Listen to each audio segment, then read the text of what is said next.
Good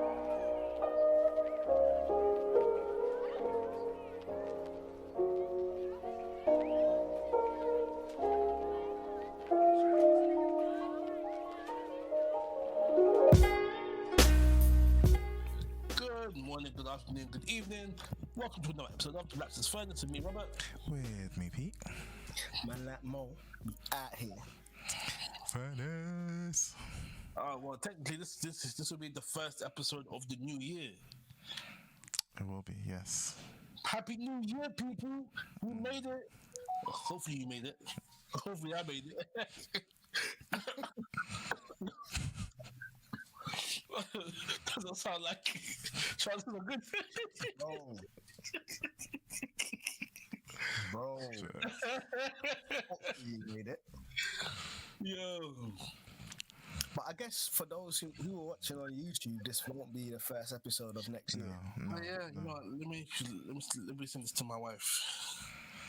This will be the last episode of this year. Yeah. And that's an insight to every man listening to us. If you jump on YouTube, you get to see our faces and you get to see it live as we're recording. Although I guess there isn't like a solid time that is coming out on a weekly basis. So we're just literally just gonna have to. Today's a Friday where we normally do on a Thursday. Hit the notification bell. There you go. This will be Patreon exclusive content. Yeah. Hit the notification bell so you get notified when we start doing this, and then you can just jump in. Yeah. Man said Patreon, you know. Hey, Wow, you need to be monetizing. 2014, what about the money? yeah. Just so you We need to get 1,000 subscribers at least. how many you got so far? Let me check. 15.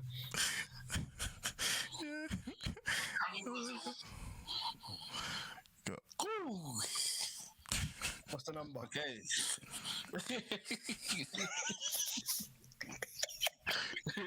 Let's just say that we got more subscribers than Jesus had disciples. And I mean, when Ade starts saying his thing, we might get more attention, whether we like it or not. There you go.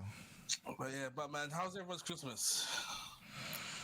Yeah, Christmas for us was chill. We didn't host, so it was alright to go to my mum's, go to my sister's, have food, chill out with family. Yeah, we didn't host as well, but we did like family did a bring-in share. So everyone brought something down. It was good, fam.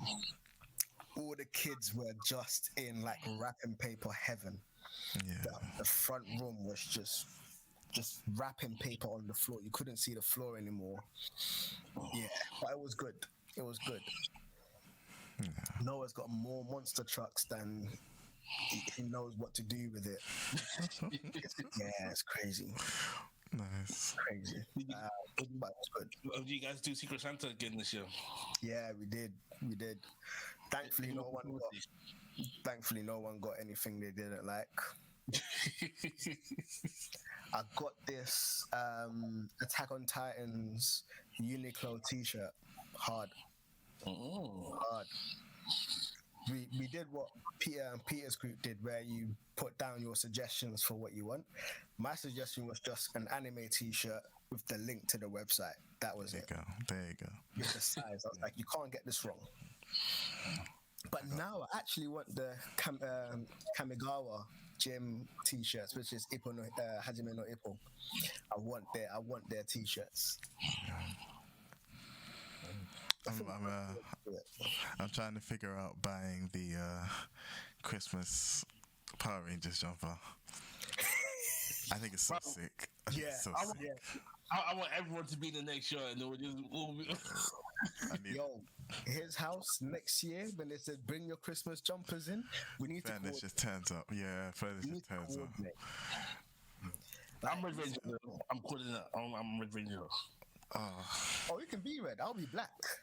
Okay, all right. I'll be the OG black. That's where there was going to be conflict, because if someone's going for black, then I have to go for green, innit? I'll be the OG black. Alright, it's settled. Let's do it. It's Morphy time. Come on. Have you guys seen the Ranger movie, the anniversary one? No, you told us not to watch it. Good. Alright, let's move on. Sorry, not sorry.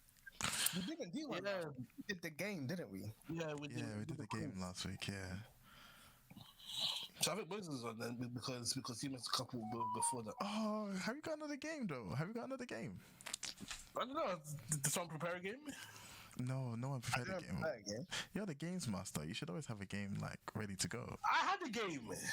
Yeah. Last week. That was last week. That's like saying, oh, you had an orgasm last week. Yesterday's orgasm don't count today, G. I don't have a game. Sorry. All right, let's just run. Sorry, not sorry. I'm here for for your questions. Okay, well next time tell me you want a game and I'll prepare a game. Alright. You should be walking in the spirit. You should know when the spirit is prompting games. She would be listening. Well, to be fair, last episode we did say that one of you two would organize the next game. That's a very good point, Peter. I can't even say Jack because it's true. Cool. I did have a question last week that has escaped me now. I think You've got a folder full of questions, bro. Yeah, I was gonna say I've written it down somewhere. So Robert, if you've got one ready, let's pull this up.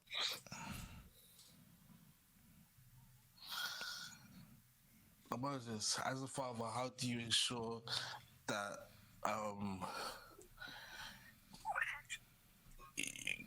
kids be recognizing what the importance of Christmas is rather than just the presents? And do it such a way that they actually know it, and just not like it's about the season, but I'm ready for the thing. Yeah, it's a tricky one because there's so much excitement around the presents.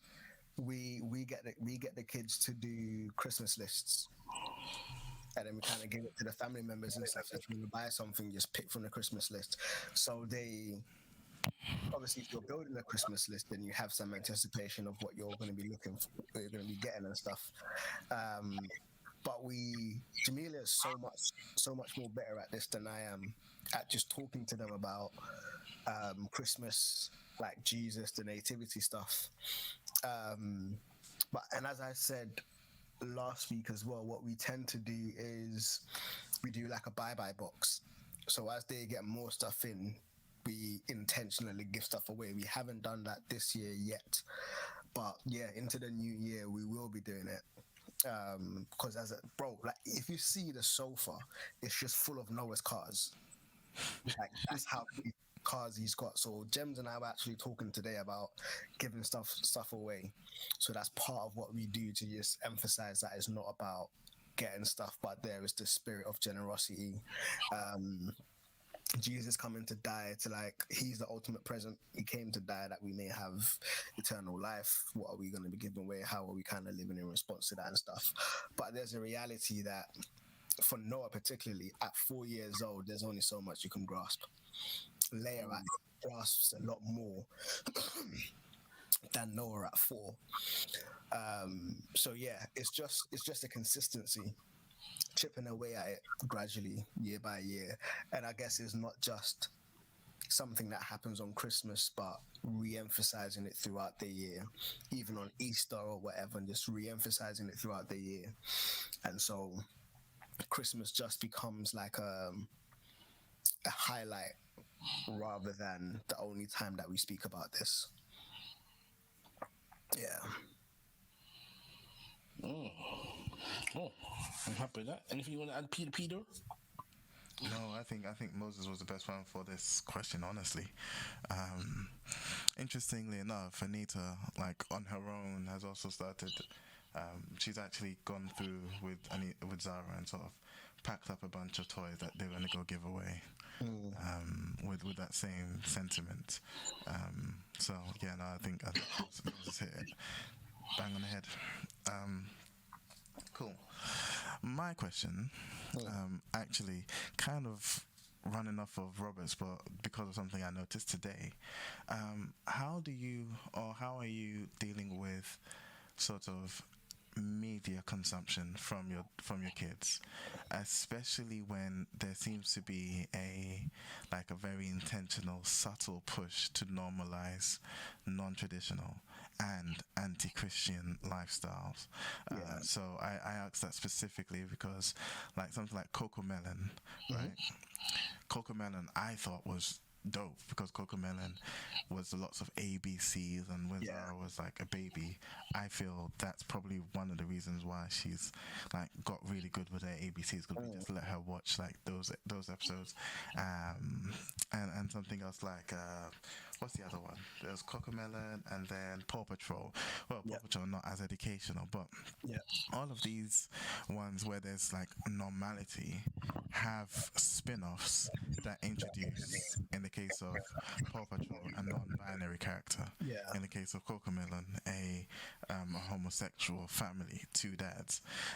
And I just saw today. Isn't that Cody? Yeah. Okay. The only black guy in the team's got two dads. No. No, not him. No. So there's a spin-off from Coco Melon. Okay. Yeah, with another kid with two dads. Right. And then I just saw today, like this evening, CBBS. You know, normally they get someone in to come and tell like a story. Yeah. So CBBS has been like, we've sort of turned to CBBS for maybe some of the more current pseudo-educational stuff outside of YouTube. And just this evening, I saw Gok1, whatever his face is, on the evening storytime thing, talking about how some people have two mummies, some people have two daddies, and that's okay. And the story that he was telling today was about a homosexual couple. I was like, oh, okay, well, it was only a matter of time. So, to some extent, fair enough, because these are all secular shows that don't presume to have a religious, bent, and so fair dues on representation. But how are you managing media consumption there? With are you at all concerned or managing your kids' exposure to some of these ideas? Oh, Leia started watching this family that keep on doing pranks and keep on doing stuff. Yeah, the family had two mums, and like they had separated from their previous relationships with their kids, and then they're now together.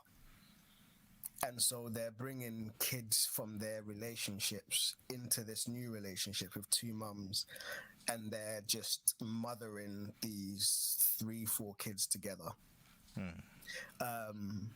Leia loves it.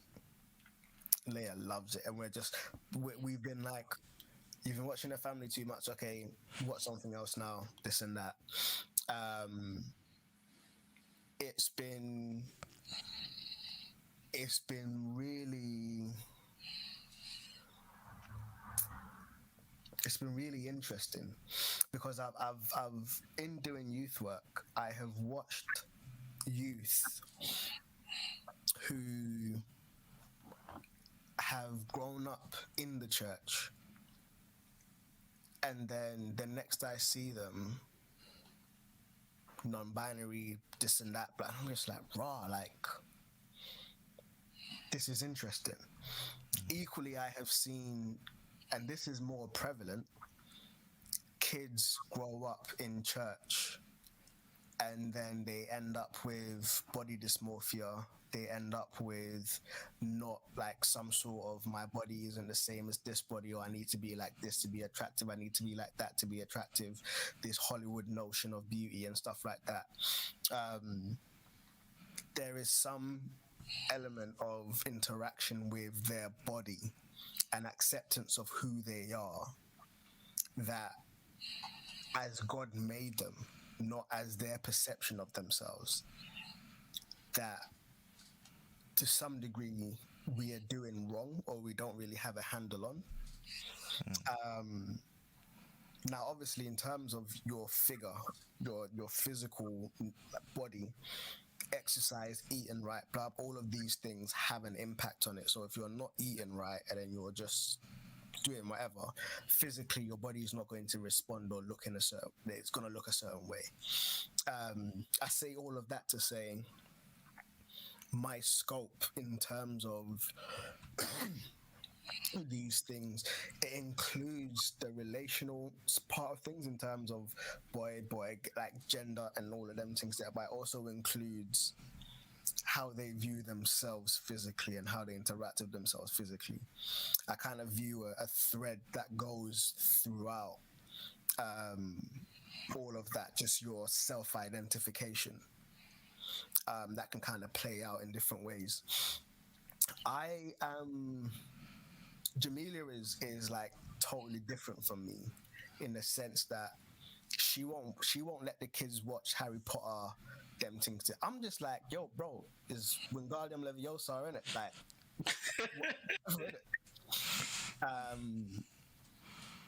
because I see the power of God as being stronger than that.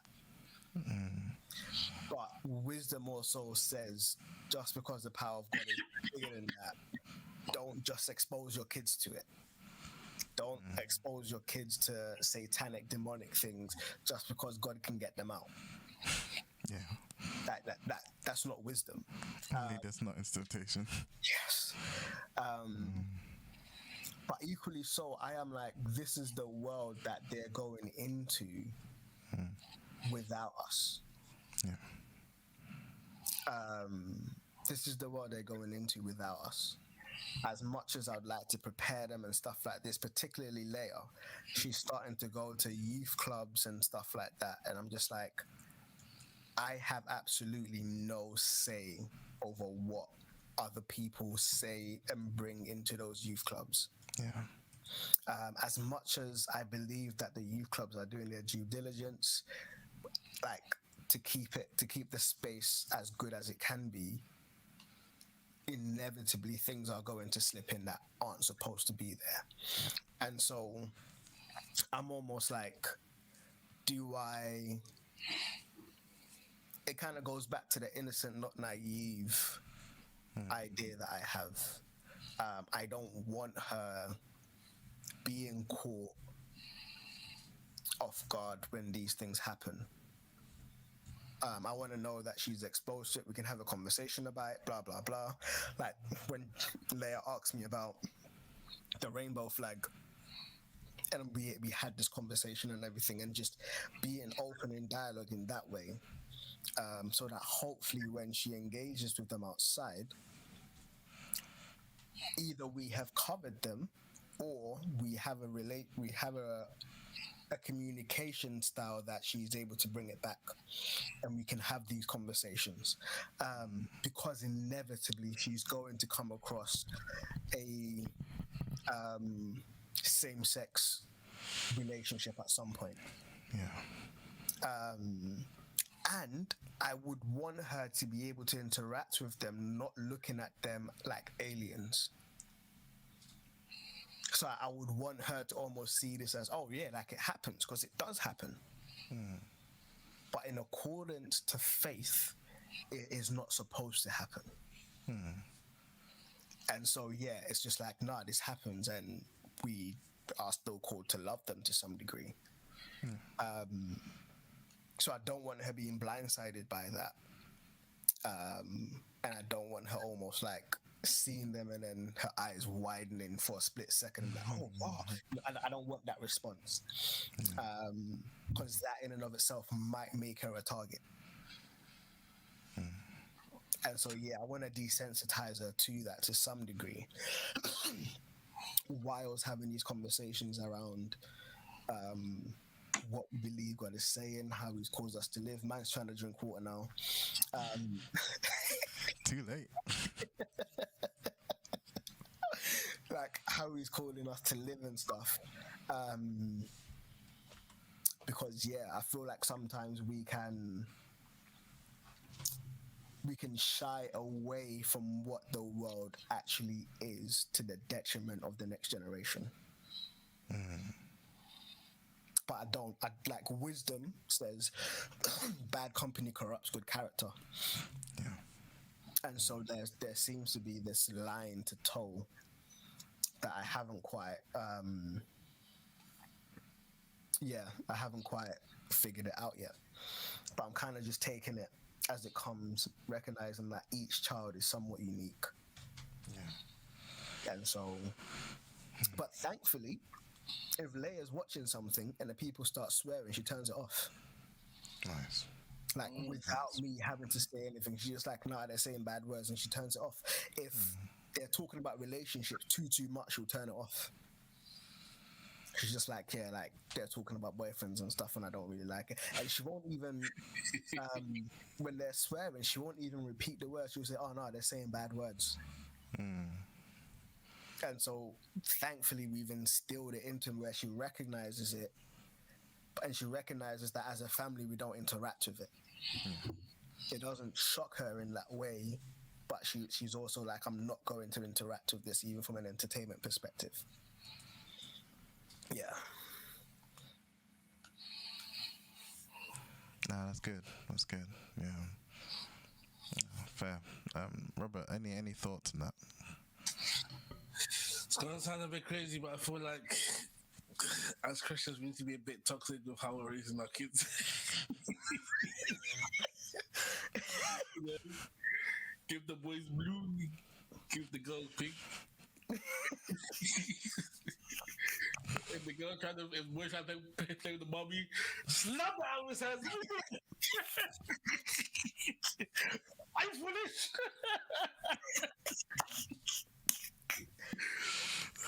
Do you know what? Yeah, this may be controversial, but I feel like that is part of the problem. No, because I feel like that's not going down that far. No, because I feel like for some people, their responses or their interactions with gender fluidity and stuff like that has predominantly been due to societal restrictions. And they're not trying to conform to societal norms anymore. And so a girl will still be like, I'm still a girl, but I don't want to conform to that, so call me they, them. I don't conform to society's norms. I'm not the traditional female or whatever. And it's like they're trying to break away from the quote-unquote patriarchal, stereotypical roles placed on women, without actually recognizing the nuance and why is there in the first place. And so sometimes it's from that rebellion to what a woman is seen to be or what a man is seen to be. And because I'm pushing against it, I'm going to go all the way. The pendulum's going to swing all the way. I'm going to embrace this femininity or masculinity and just embody that as my identity, as almost like a middle finger to society and religiousness and stuff. So yeah, some of the people that I've spoken to anyways, it seems as though it's more of a rebellion, or that there's a rebellious nature to it. Going against norms, going against expectations, and not wanting to be labeled in that way. And so when you throw away the pink from a boy, for example, and it's like, nah, this is what you need to do. When it goes into arguably, sometimes when some of them go into a space where their femininity is almost affirmed, they're like, oh, wow, I never knew. And then boom, it's just a slippery slope. But to counter that, I think that it's different from our generation, because like in our generation, if you wanted to be anti-establishment or whatever, you know, you might go and become goth, you know, wear the black, yeah, you know, listen to Slipknot, all of that. Well, and that's something that as you grow older, you can keep if you want to, and you see people still being goth in their high stilettos and all of that. There's a difference between that and saying that you're a whole new gender. Yeah, facts. And I think that the problem with kids is we always, or not we, but kids always think that they are the high standard of intellectualism. when they know very little. Yeah. And and a lot of the time they can't be told, especially by their parents. So if your parents is saying one thing in their stupid cocosai heads, that must mean, okay, let me go do the opposite. Yeah. Yeah. Yeah. I think, and that's what I feel like. Even though toxicness is toxic, if we can implant these toxic ideas now, then they will impart their toxicness into their friends, rather than their friends implanting other toxic ideas into their heads. I hear that. That'll be my. Yeah, I mean, the human psyche works in strange ways, and like traumas and stuff. I say strange ways. It works in traumas and experiences and stuff kind of influence it and affect it to kind of fork out in ways that are unexpected, or can be unexpected. But in addition to what you said, in terms of the younger you are, the more you think you know. Like the proverb that says, "A barrel half full makes the loudest noise. An empty barrel makes the loudest noise. But once it's full, it doesn't really make that much noise." And that's unfortunately the truth in terms of wisdom. The more you know, the less you speak, almost, or the less noise you make. But yeah, I definitely think that it is a case by case situation, and taking your child's personality and temperaments into consideration is something to do. And how you've been intentional, like the certain things that you've been intentional about developing. So for example, with Peter, that resilience that you're building in Zara, in terms of you've been given a sweet, you can hold it, but you can't eat it until you get home. Some parents may say, "Oh, that's punishment." Like they're just going to be there, but without recognizing that it's building a resilience, and it's building this delayed gratification mindset of, I can actually put in the work. I may not see the results today, but if I keep putting in the work, I will see it later on. Yeah. But if the person just has absolutely no self-control, it's mad. But we know that by virtue of Zara being able to do it, even though she's asking you for her presence like 100 times in a day, she's got that resilience, or at least there's been intentionality around building it. So yeah, there is this temperament and stuff. If she was ADHD, she may not be able to do that. Again, neurodivergence stuff kind of comes into play. So yeah, there's definitely a sense of individuality. Yeah, but I do see quite a few of these things as like trauma responses and a push and a rebellion. And so for me, there is the mindset of how do I intentionally work in a way that factors in this person's growth as I am trying to implement these things. I think that it being the nature of children, whatever you do, your kids are going to say you cause trauma in their lives. Facts. So you might as well cause positive trauma that will lead them down the right road, or that will lead them down the rightest or the more righter of roads, if that makes sense. Yeah. Because it's crazy out in these streets. Fam, it is, it's wild. It's so wild. Yeah. And so wild. And like, if it means that my son is bullying kids in school because they want to be called a girl when they're a boy, if it stops him going down that path, it ain't the worst thing in the world. Robert is wild. It's true. I'd rather my son be the bully than be the bullied. Because then he'll come to me and say, "Look, Dad, they're bullying me because I want to be a girl." I'm not going to say, "Dad, when I know they're right."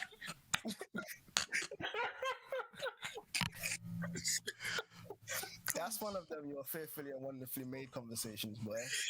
Nah, because that you say 51 if you made it, and I'm like, okay, so God made me this way. Let me go live for my truth. Nah, that's the I'll be like, that's your misunderstanding what God is saying. He fearfully and wonderfully made the way you are, as a male or as a female. Like you're fearfully and wonderfully made like that. But even that comes And into then, question. and then they'll go have a conversation with their friends, the teacher, come home. Dad, you being transphobic, you know? Yeah.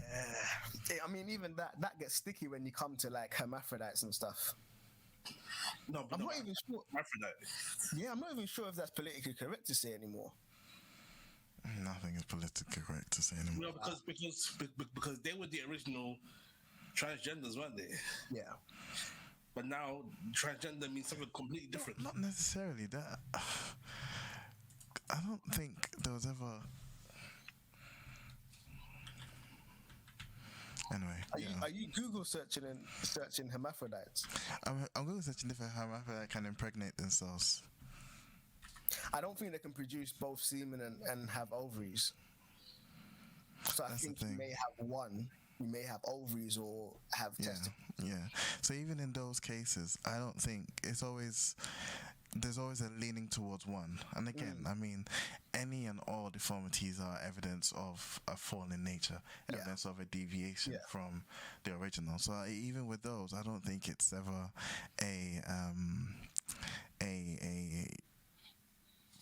a thing, like a valid point. Yeah. Because if they can't get themselves pregnant, then evidently one is working, one is not working. That would be so wild, you know. You've got your own self pregnant. Well, that's just pure incest, isn't it? That's what happened in Thing. What was it called? Misfits. Oh yeah, I remember that actually.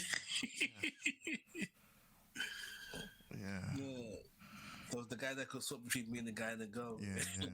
And he busted out as a guy and then used the same tissue when he was the girl, and then he impregnated himself.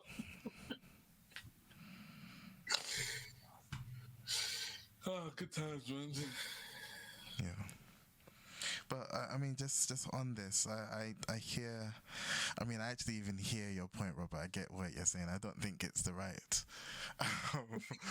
It's the right prescription. No, and Pete, I'm with you. I fully hear it.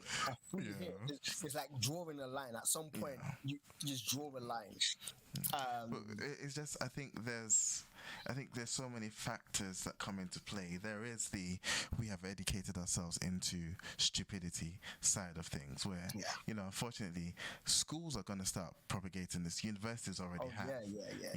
So you're going to get authorities, academics that are spouting the same nonsense. Oh yes, a man can get pregnant.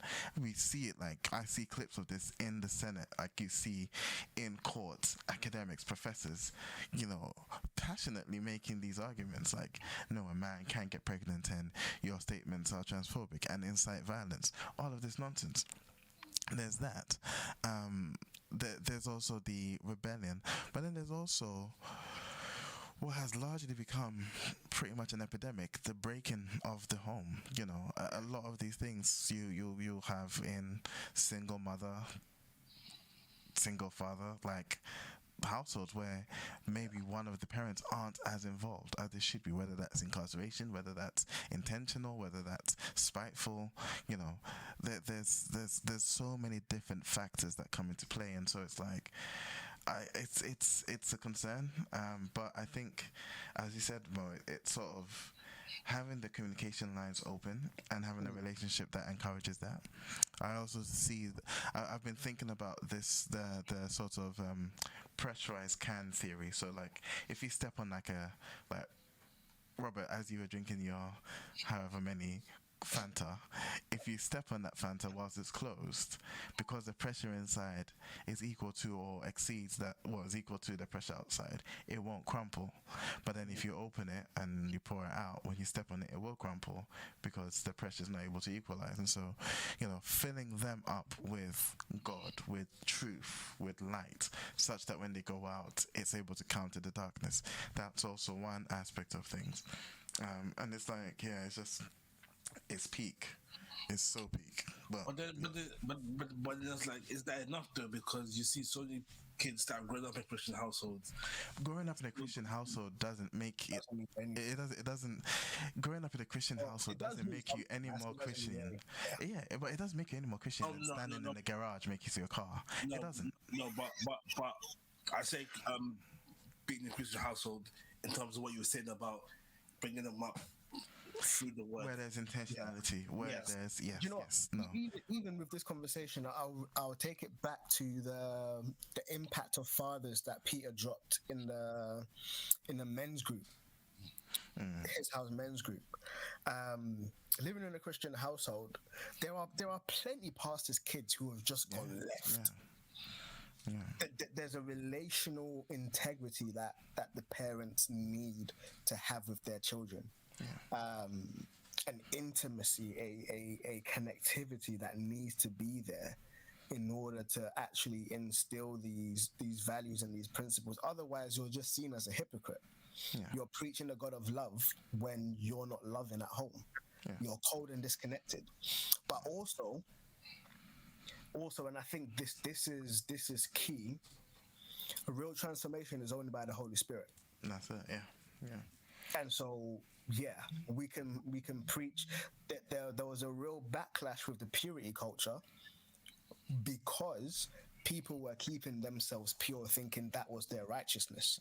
And so they got into marriages now thinking, oh yeah, I've been a virgin all my life, blah, blah, blah.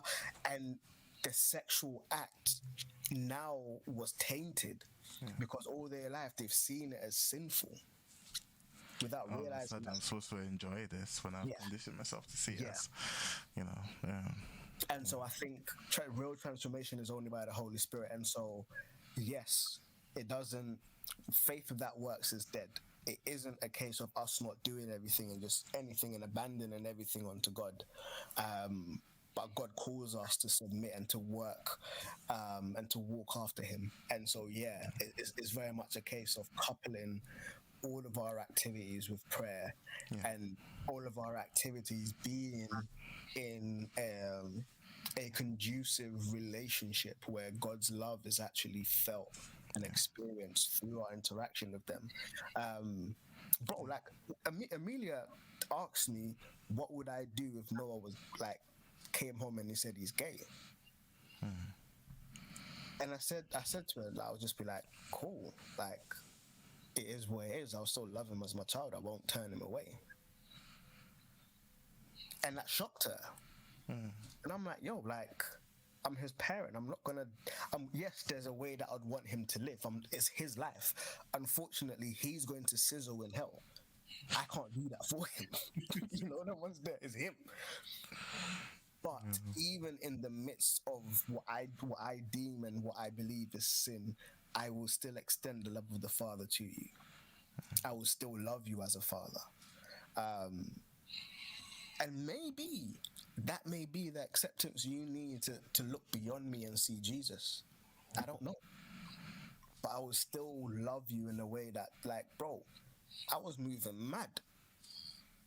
But for God so loved the world, He sent His only begotten Son.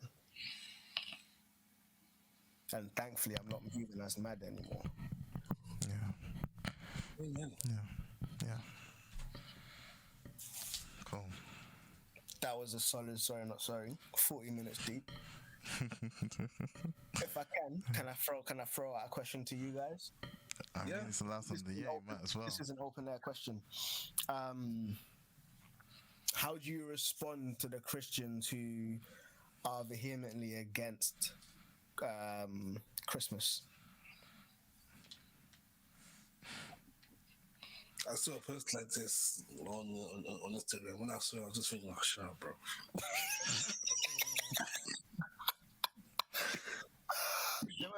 Hanukkah. Season's greetings. It's like, I don't know, why do Christians feel like they need to do the most? If you don't do Christmas, the world doesn't need to know that you don't need to do Christmas. Just be shush, man. Jesus weren't born on the 25th. It's a pagan holiday. The Christmas tree is a phallic symbol with the baubles, Bro, I've heard someone preaching on that. The Christmas tree. I've preached on it. Well, not on that. Well, I've preached on this. You preached on Halloween too. Yeah. I think that's the first time I heard you preach, to be fair. Yeah, and I brought this in, yeah, and yeah, I mean, yeah, I'm the same. I think I wouldn't feel the need to convince them of otherwise, because to some extent they aren't necessarily wrong. Like the Yule log and the Christmas tree and presenting the presents and all of that, you know, a lot of that symbology does have pagan roots. Now, does that mean that's what we're doing when we do it? No. Because, you know, just the symbol doesn't mean anything if you don't give it that context. Like, I could write anything, you know, and the Chinese person come and say, oh, that kanji means this. It's like, well, I was doodling something, you know. It doesn't have to mean the same to me, and I don't have to approach it with that intent. You know, when Z's opening her presents, I mean, unfortunately, we did a whole lot of work before Christmas, like, yeah, there's no Father Christmas, and Mom and Auntie and this are giving you the gifts, you say thank you to them, and then she goes into school the last week, and then they bring Father Christmas in, and like now she's in church, like, yeah, Father Christmas. You know what? Such a wasted effort. You know what? It was when Chris was like, "What did Jesus save us from?" And she said, "The Jews." Oh, nosy. Yeah. You know what? Everyone turned immediately to look at Peter.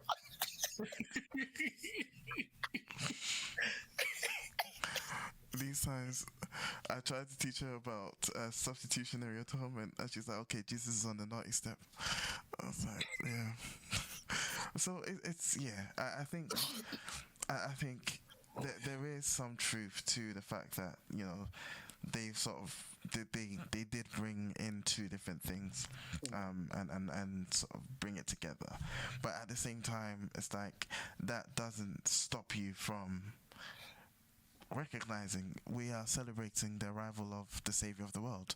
Like, we are, you know, and you can make it about that if you want to. If you don't want to have a Christmas tree, you don't want to celebrate it in any way, go to work on Christmas Day, that's cool, that's you, it's fine, you know.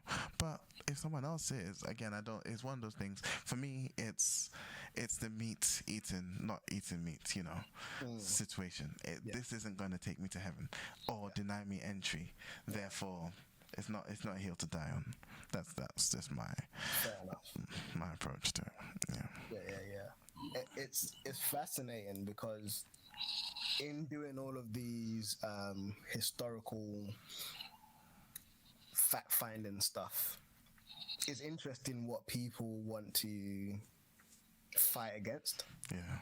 So I've heard stories that football originated by slave owners kicking the heads of slaves. Yeah. Now, I don't know how true that is, but there's an argument around, this is not Christmas, but do you watch football? Well, do you call the 5th or 4th day of the week Thursday? Because that's a reference to Thor. Are you worshipping Thor on Thursday? Bro, August, like, all of these things are references to different things, and it's just like, oh, cool. So, where are you on that? Yeah. Or do you live by the Jewish calendar?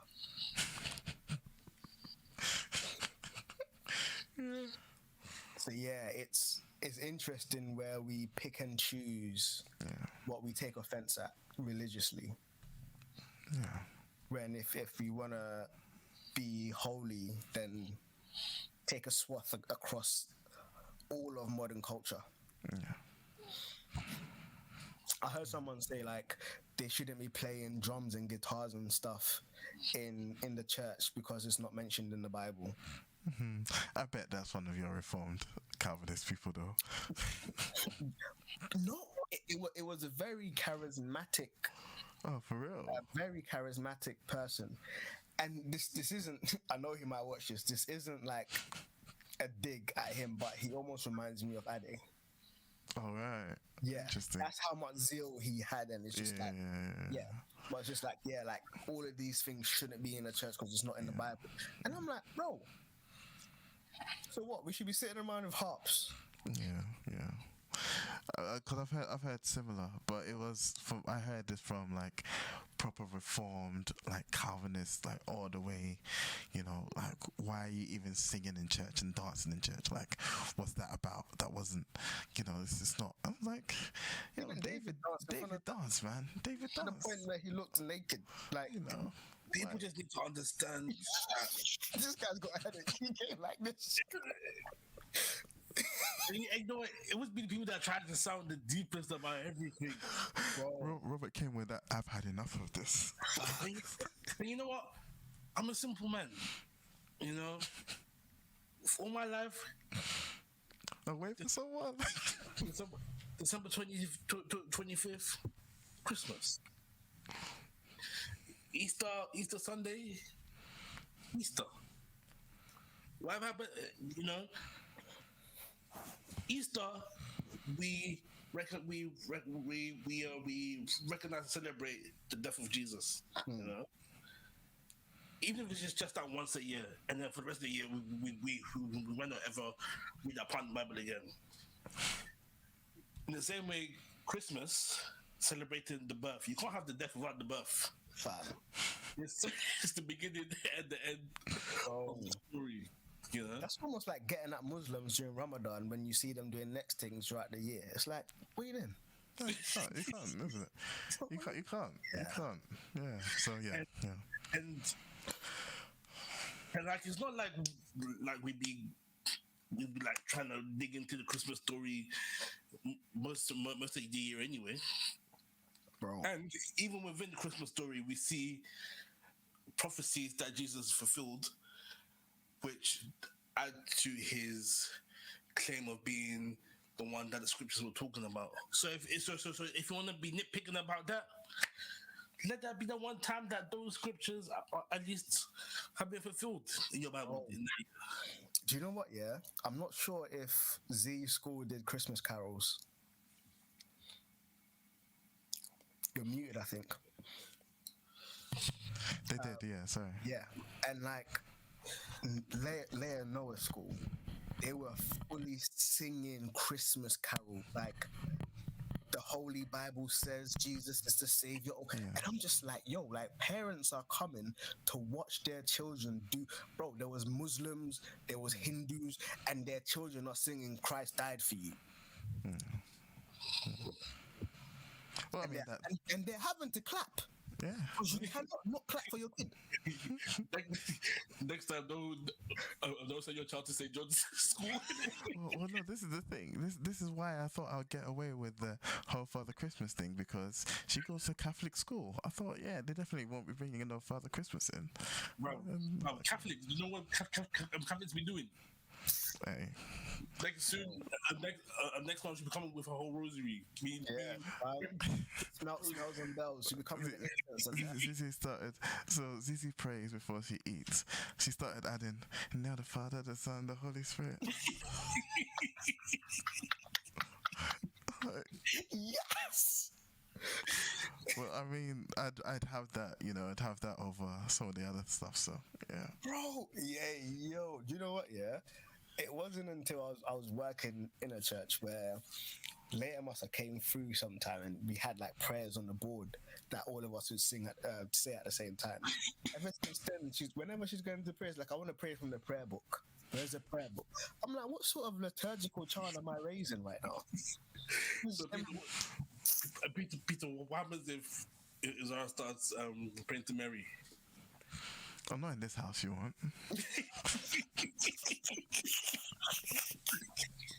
You see Peter burst through the door. Stop that. That's gay. No. See, this is the energy we need to raise raising our kids. We need that toxic energy. Come on. First, stop that. That's gay. So, if you have a son and he's praying to Jesus, would you say it's gay? No. But it's. Why are you gay? No, admittedly, like, I was very, very particular about her getting into a religious school, be it Church of England or Catholic, because it allows me to at least sort of delay having to worry so much about the teachers imputing nonsense. Now, theological disagreements are fine, you know, she can come home praying to Mary, and actually, and I don't think Anita will mind me saying this, because Anita was praying and had oil and prayed over her with oil and everything, you know, and the significance of that is the oil was always a symbol of the Holy Spirit. It allows you to just do that, fine. But even then, we've had to start having a conversation with her. It's like, no, not the oil isn't healing you. The oil just represents the Holy Spirit, which is already in you. You don't necessarily need oil. It just allows us to, you know, visualize a concept, right? And so it would just be that. It would be like, yeah, no, Mary was blessed. She was unique amongst women. She was thingy. But I think even Catholics don't actually pray to Mary. I've heard this guy, I think he does a YouTube channel, Council of Trent, talk about this. We're not praying to Mary, we're mentioning her prayers or whatever, or at least he gave some rationalization of it. But it will just be that I'm actually much happier with, like, let's have a theological, you know, reckoning of this as opposed to, you know, some of the other stuff. So that's I choose that battle over some of the others, honestly. And I definitely echo that. I would want my children to experience faith for themselves and come back with questions or even challenges. Yeah. To be like, oh yeah, no, you said this, but I was here and I heard this. What are you saying about that? And for us to have these conversations, because particularly when they hit their teenage years, they start to push against the boundaries and the norms that you have set within the household to establish their own. Yeah. And so, yeah, it invites and welcomes this dialogue in a way that, because I heard, and I may be butchering this, but rabbis actively encouraged or invited questions and challenges from their students, because it was in that their thinking and their theology was shaped and molded. Yeah. And so it wasn't just sit down and listen to what I'm saying, but no, like, challenge, bring questions, do this.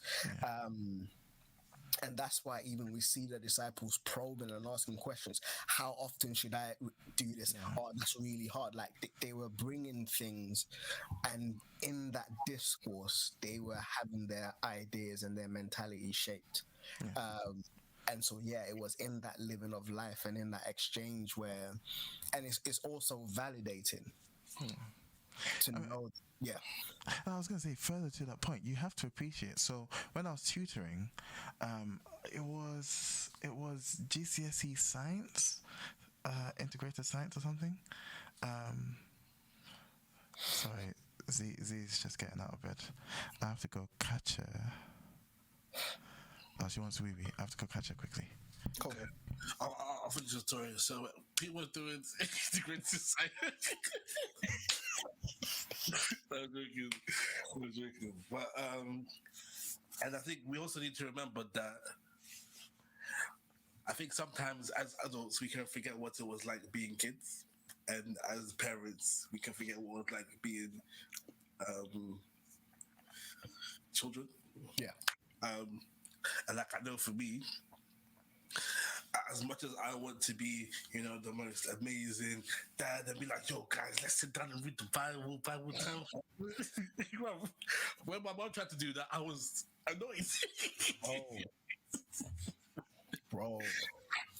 And it's like, it's very rarely that when people talk about their influences in their faith that they mention their parents. Yeah.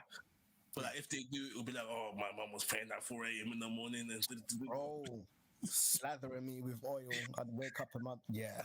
It's never anything positive. So, Yeah, so I guess the job as parents is to almost help your children develop critical thinking, and I hope that they can use that to um, traverse the world. Yeah. Yeah. Because like we think we're being helpful, but to the kids they might feel like we're being overbearing or suffering, Yeah. or trying to um like overpower their ideas and ideals with our own.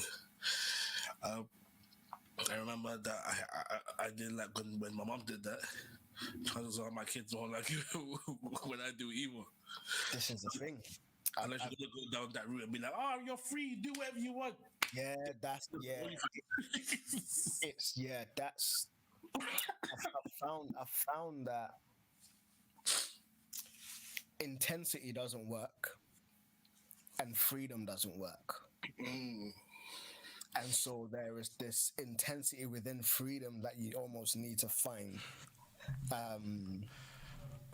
Yeah, that somehow finding this intensity without freedom, or not necessarily intensity, intentionality within freedom, where you give your children freedom to explore and to build and to do things, but even within that you're still intentional about introducing these key concepts and principles and stuff. And again, it will be unique to each family makeup. There will be similarities and stuff like prayer, the Bible, worship, church, fellowship and stuff, but the way that it actually fleshes out will be unique to each family. And as you have kids and as you grow up, as they grow up and you grow with them, it will be interesting to kind of figure it out. Yeah, it's the way that I've tried to do it is I was just so I just repeat the so that he knows what we're talking about. We're talking about how like we may have the best intentions to be, the best parents, bringing the faith into the household, but our parents tried to do that for us, and we found it annoying and overbearing. And so, how do we do it in such a way, knowing that our kids might feel the same way as we did when we were kids? Got you. I feel like one thing that I have found really helpful, even when I first came to faith, was like testimonies. And it doesn't have to be these grandiose things. Just like, oh yeah, like I was running late for a meeting and I was stuck in traffic and I was just praying. I was just like, God, I really need to get there on time, and traffic just kind of cleared up. And I was able to kind of get there. I got there just in the nick of time, blah, blah, blah. Oh, I was late, but other people were very accommodating and this and I see that it's like just God coming through for me and stuff. And I very much see it as being an example and inviting your children into it. And intentionally walking with them, potentially highlighting where God is at work within their lives to kind of help them not see it as this big supernatural thing. Yeah, this thing that happens on a Sunday or whatever, but integrated into their lives. Even stuff as simple as like, which I think we're all doing. Kids, oh, I've got a headache. Oh, let me pray for you. Like little things like that. Oh, I'm not feeling too well. Let's pray. I had a bad day today. I had a bad dream. Let's pray about it and go back to sleep again. Like all of these. Like whenever Andrea comes to me with headache, I'll be like, "Have you had water today?"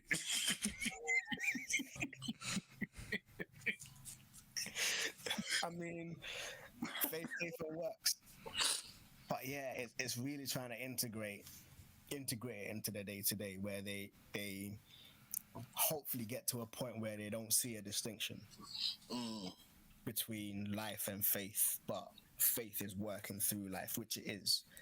Unfortunately for Christians, we become Power Rangers, where we morph into this thing on a Sunday and then we just leave as soon as or whenever we're going through warfare, that's when we morph into it. Yeah.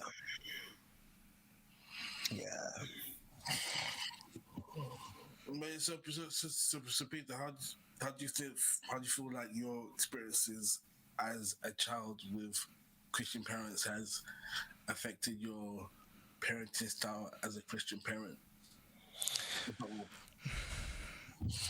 No, because I think I'm very fortunate in that I don't think my parents did it wrong per se.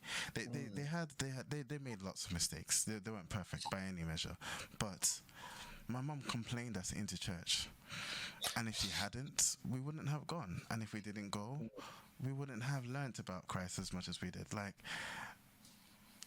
it was necessary. And so, like, again, that's me again sort of saying I hear the sentiment with the toxic with the toxicness sometimes, because like my mum, to some extent, I don't even think she ever really cared as to whether or not we were like, are they actually getting anything from church? You know, it was, you have to go to church. Why are you not going to church? It's Sunday morning, go to church. You know, and again, we grew up in Ghana. We didn't really have a choice. We could either go to church, or we could say we were going to church and not go somewhere else. But then again, we also had a fear of God that meant if I knew I was going to lie about going to church, I mean, I'd have to walk past the church to then, like, I did go to church. I didn't stay there long, but I was there, sort of thing. So that God wouldn't strike me down. You know, it's, I think, as Mo said, it's, well, sorry, answering your question, I think what my parents did, I've learned from, and there were lots of good things they did. There were lots of times where my opinion, which was so poorly informed at 8, 9, 10 years old, didn't matter, you know. And I'm going to do the same thing to Zara, you know. Sorry, I don't care. You don't really have a voice until you have something you can say.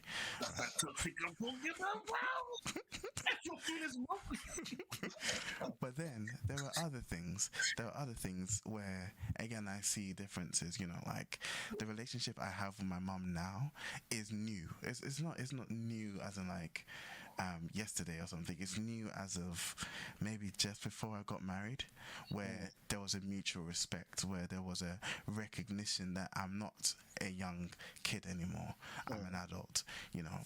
Whereas I think with Sarah, the relationship will be different, because by God's grace, I'm being very intentional. So the way I was with her 1, 2 is not as much 3, 4. You know, I'm giving her more responsibility. I'm allowing her to, like, express herself, even as much as your expression doesn't mean much if it doesn't have much substance. But the idea of understanding that your voice matters, understanding that it's important you're able to express yourself, you're able to articulate what you want, what you feel. You might be able to clearly articulate, I want some ice cream. That's good. Doesn't mean you're going to get ice cream. Stuff like that. And so it's learning, it's taking the good things that they did and replicating it, understanding the different times, so I can't willy-nilly beat my kids the way my dad beat me. I like the willy-nilly. Every now and then. You know. No, that's it. Because there's different context to it. But then again, I can't say I was traumatized by that. I can't, like, honestly speaking, and maybe some psychotherapist is looking at me like, oh, you're showing all these signs. I don't see it. Like, I was beaten with, like, hose.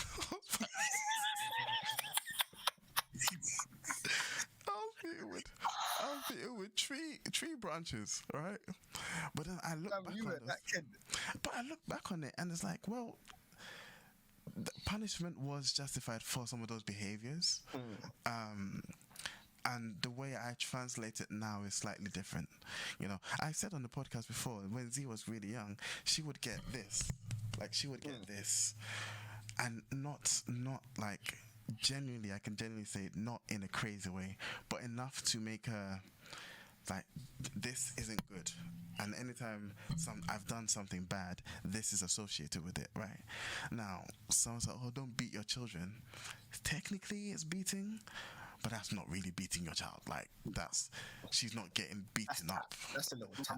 Come to Africa, I will show you about beating. I will flog you. You know, and so it's like, but the same, and that's where again I think it's a maturing of the process, because that process back then was there's behaviors that are associated with pain, and I can't really understand why this behavior is bad, but I can understand that the pain associated with it is bad, and therefore I don't want to do those things, as a young kid. And Zara got that from this, which by no measure is beating, but in her tiny little brain, she's so ready to cry, that was enough. And so she, like, that boundary was set, and since I haven't had to use it, because it was like once or twice you get that one thing, and then it's like there's an understanding. I don't understand why this is bad, but I know that's bad, and that's associated with this, therefore this is bad. That's all I needed. And as she's grown, now we're able to talk about things because we can reason, and there's no need to do that anymore, like, because there is no need to do it. And so it's, I've gone in circles. What my parents did, a lot of what my parents did was good. I am taking that and sort of recontextualizing it for our times. A lot of what my parents also did was not so good, and I'm trying to learn from that. So that's for me. We can't really throw the baby out of the bathwater in terms of the way we've been raised, but it's learning, adapting, molding, and making our own mistakes. Because without a shadow of a doubt, our kids are going to go up and be like, oh yeah, you messed up my life. At some point. I'll be like, at least you ain't wearing a dress. You would have messed up your own life, damn boy. But But I have to say, in all my frustration and angst with my parents, when I was much younger, as I have grown up, I have understood more of their point of view. I've understood more of their point of view and more of why they did what they did, even without them having to communicate that to me. I've recognized my parents' priorities and like what their principles and stuff were, and how they tried to raise me by those principles. Now, some of them I may have gone against, but now I'm in a space where I'm able to articulate, this is the reason why I went against that. And so that's now something that I am like, my children aren't going to adopt all of my principles. But in knowing that, how can I be intentional about helping them shape their principles? I'll expose them to mine, see whichever one sticks, whichever ones don't stick. Hopefully I can have a conversation as to why that's a principle, how that's helped me out, blah blah blah. If it doesn't stick, still as they're developing theirs, almost act as an advisor and be like, okay, what sort of stuff are you putting in place here? How is that going to help you? Let's try forecasting the future, blah blah blah. And so kind of seeing that as a guiding principle. There's a Khalil Gibran quote or snippet from his book that says you can't have your children live your life or be an extension of your life, but you can only guide them to live their own. And it's like parents are almost like the bowl from which their children are launched from. So all of your experiences and stuff, you can only pull them as back as your experiences and then launch them into their own experiences. But hopefully, as taught and stuff as you are as a bowl, as you release them, that's the preparation that you're giving them to go out and live their own lives. And hopefully they'll then become bowls to kind of launch the next generation and stuff. And so it's trying to launch them out into their lives as best as possible. Sorry, the point I was going to make before I left, just to bring it back, because I think I want people to hear this and to know, like, the schools, the system that we're in, if your kids are in public school, the schools aren't trying to help you. Nah. Especially if you're Christian. Like, I was given a story about when I was tutoring, and one of my students, a science student, and in the textbook, right, talking about like the origin of the species, evolution, they are quoting, like they're saying religious people have been a hindrance to this progressing because they hold outdated views. This is in their textbook, right? And they're taking everything from this is the nature of matter, gas, liquid, solids. They're taking all of these facts from the same textbook, and the same textbook is telling you, your parents, if you had, the student had religious parents, also is holding outdated views. It's like they're getting taught this in schools, and so it's important that we recognize the battle we're facing in trying to teach this. That kid, I may have traumatized that kid, because I read that and I was like, yeah, well, they can't even say fully what actually happened at the Big Bang, and this, well, there was nothing and then it became something, and how can you derive something from nothing? So actually they're also asking for one miracle. We're just saying we know the solution of the miracle, so it's not really outdated. I was like, the kid just wanted to pass their exams. That's all I was there for. Bro, and that's go for it. So I was no, you go first. I was just gonna say, and this is within the textbook, as you said. It's not even the teacher kind of making an offhanded quote. This is in their textbook. It's in their curriculum. Yeah.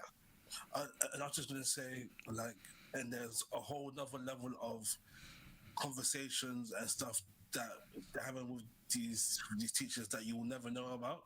Facts. Yeah. And then that's how it starts with, let's just keep this between us, and then and then all of that. Like, I remember seeing one video on Instagram where this dad was collecting went to go collect his son from like nursery, and they dressed him up in a dress. And in nursery, and he was like, "Don't ever dress up my son in a dress again." Like imagine if he'd come like 5-10 minutes later, he would never have known that that's what I was doing. And then later on, when his son's wearing the dress, he's gonna be like, "Well, where did that come from?" And have no idea whatsoever. Yeah. So I think we have to do our best. We have to do our best to expose them to as much truth as we can. And then pray is the other thing. Pray that the Spirit does everything else. As Peter says, like, work as if it all depends on you, and pray as if it all depends on God. It all depends on God, yeah. Bro, it's wild. It's wild. But I have, like, my personal testimony is like, bro, I wanted to be a vampire at one point. I watched Faith and I was like, yo, this is wavy.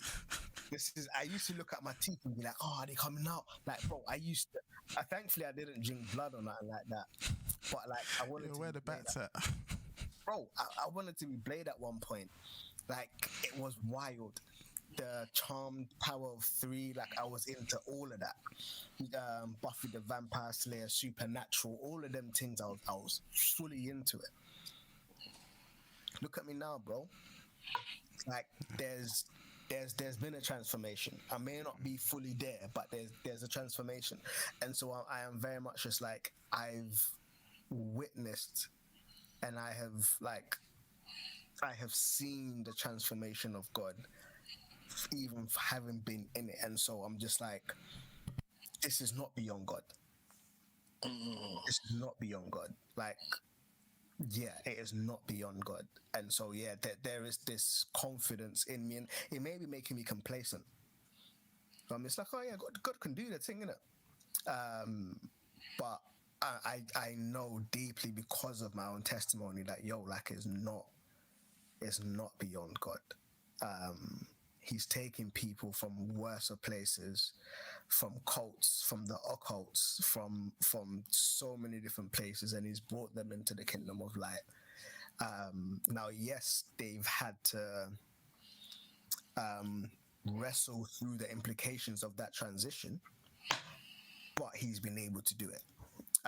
So yeah, it's not beyond God. It's not beyond God. Even Jackie Hill Perry, Gay Girl, Good God. Like, bro, like, there's been transformations. Yeah. Yeah. I think that'd be a nice place to round up. Guys, listeners, Peter, you're muted. Guys, don't let anyone tell you otherwise. it's okay to be toxic. And you know what? Yeah, I know sometimes I sound wild, but it's just because I'm saying things out loud that people won't say. Like I remember the other day, I was talking. I've talked to you guys about this before about how I know I'm going to have a favorite child. And the thing is, every parent is going to have a favorite child, regardless of what they say or how they might try and be equal. Everyone's going to have a favorite. You just can't let them know. Yeah. and the secret to making it not be toxic is what we do for your favorite, make sure you do equally for The rest of them. your favorites. I think a better way to put it is it's okay to be described as toxic, because some of those descriptions will be incorrect and you're just being principled. Yeah, people are like, Very peaceful. what's the difference between toxic and having morals? But that's a conversation for another time. That's a very good, because even in the toxic camp we can go down the whole alpha male, the whole like discipline, Sigma male. Yeah, just Andrew Tate. Yeah, we can go down that whole rabbit hole. Yeah. But yeah, man.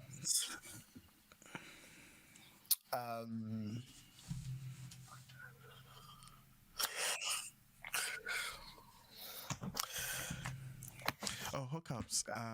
Did you say hookups? Yeah. Yeah, sorry. I was making notes. I can give a hookup. So my hookup will be free code camp. So 2024, if you want to pick up coding, if you want to learn another skill, maybe you want to transition between careers, free code camp is an incredible way to do it. They have released a new interactive course for, I think, JavaScript that teaches you all the tenets or all the principles of JavaScript through making a number of projects. I think it's 4 projects and then some certification projects to gain a certificate. But I'm going to be doing it next year. And this new sort of format I think will be really useful, because in as much as I've taken a course in coding before, I realized I can code, but I struggle to build like programs, because I can code to solve logic problems, but those aren't programs that everyone is using. So it's like I'm going to be taking this course to get that skill and move into it. And so yeah, if you are considering it, it's completely free. This is the other thing, absolutely free. So check it out. It's a really good resource. Do you think it's a good way to get into the coding industry? Oh yeah. Because you're in learning to do all these projects, you will be building up a portfolio. You will be building up like a GitHub profile that you can then use to do it. And yeah, you would already have some projects that you can then use as, these are things I've done. To get into like a junior role, if you will, if you're going fresh in and you want to get like a junior software engineering role, I think this would be a good transition to get into that. Yeah, absolutely. Nice. My hookup is a Netflix cartoon going down the whole vampire rabbit hole. It's called Castlevania Nocturn. Yeah. It's not new, but it's almost like a sequel to the Castlevania animation. So yeah, Nocturne. It's about the child of the 2 protagonists from Castlevania. Kind of continues on. Oh, is he their child? Yeah. Oh, really? Yeah, so he's Belmont, so he's got the Belmont bloodline, but then he's inherited his mum's powers and stuff. So yeah, he's their child. Oh, okay. I didn't realize it was their child. All right, yeah. Because at the end of Castlevania, mum's pregnant. Yeah.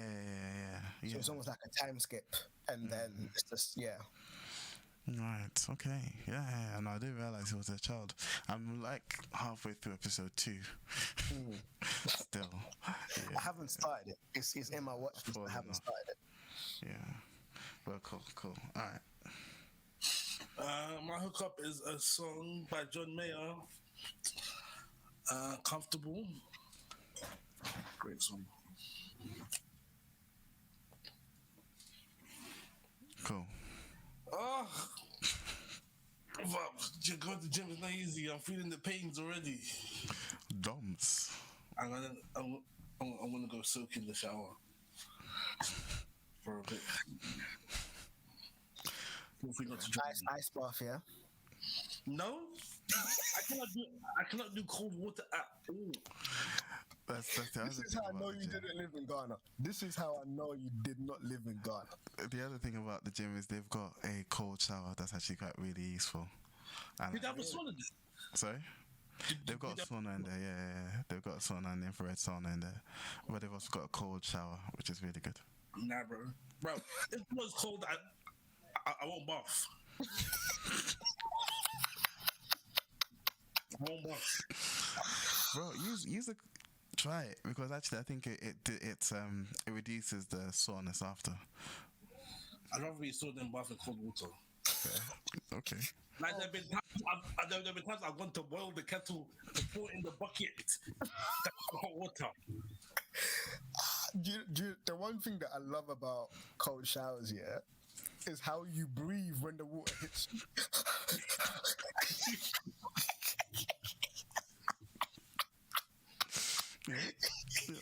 Nah, bro. The thing about the bath, I don't think you ever get used to it as well. It's like every single time. the bathroom is supposed to be my place of peace, a sanctuary. So I just need every experience in there to be a positive one. Bro, yo, it's because in Ghana, who's boiling? Like you'd have to boil water in like a fat pot to go pour it. But long for that, put in the cold water. Me, I'll do 4 or 5 trips. Happily. By the time you finish the 5th, all the water's cold. It's cold. But Ghana's easier. Ghana's easier to do. Like when we went to Ghana, I did cold showers the whole time. No. Cold baths, yeah. Because the climate's so warm. Because it's so hot. I'm doing cold showers now in the Guys, gym. there's air conditioning, so I don't feel the hot weather. It's tourist. Until you step outside.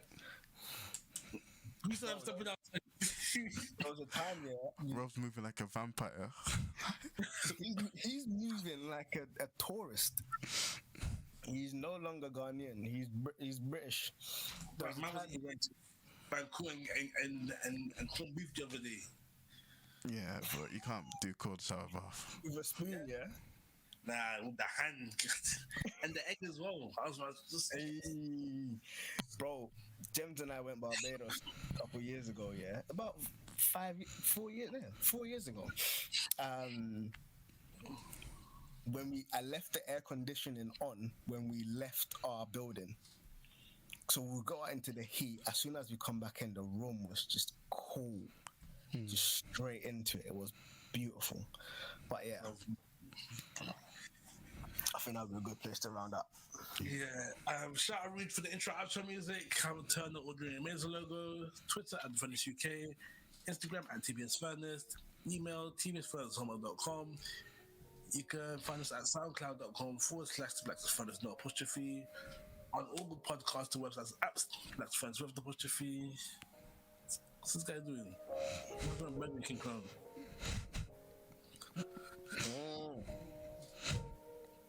Anyway, this is the Blacksmith. They're signing out.